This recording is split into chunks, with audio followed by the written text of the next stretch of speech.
Hey guys, in this video, I'll show you how to find and add VIX on TradingView step by step.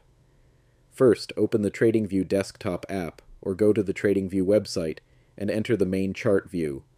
Once you're inside the chart, go to the top right corner of the screen and click on the watch list icon.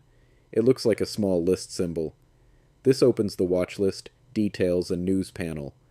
Next, click on the plus icon to add a new symbol. In the search bar, type VIX. You'll see different VIX-related symbols appear in the results. The most common one is CBOEVIX,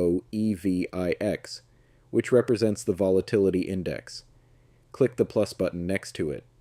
Now, when you select VIX from your watch list, you'll see that it has been successfully added to your chart. The VIX is often called the Fear Index because it measures market volatility expectations. And that's it. That's how you find and add VIX on TradingView. If you found this video helpful, make sure to like and subscribe for more tutorials. Thanks for watching.